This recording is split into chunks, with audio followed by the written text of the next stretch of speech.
যে চেয়ারে আমি বসেছিলাম সেটা আমার জন্য নির্দিষ্ট করা চেয়ার ছিল, সেই চেয়ারে লেখা নেই ওটা ওসির চেয়ার।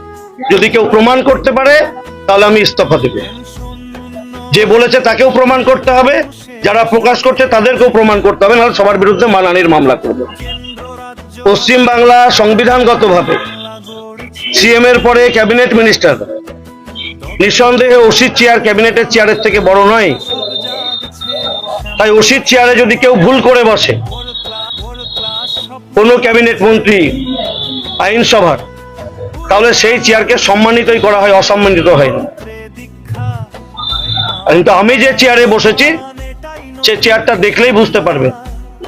আমার একটাই ভুল ছিল সেই দিন, যে জায়গাটায় ওসির চেয়ার বসে সেই জায়গায় ওই চেয়ারটাকে নিয়ে ওরা বসিয়েছিল।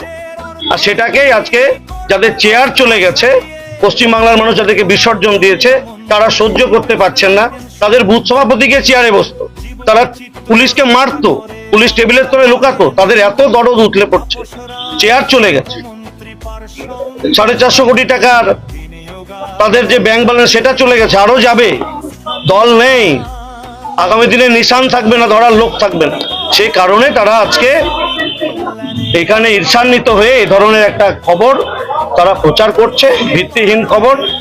আপনারা গিয়ে ওই থানা বা যেখানকার ছবি আপনাদের মনে হবে যে দেখা দরকার, তাদেরকে প্রশ্ন করবেন, উত্তর দেবে। আমি আমার চেয়ারে গিয়ে বসেছি, ওই চেয়ারে ওসির নাম লেখা নেই। ওসির চেয়ারে ওসি বসেছেন, আমার চেয়ারে আমি বসেছি। কতদিন আগে?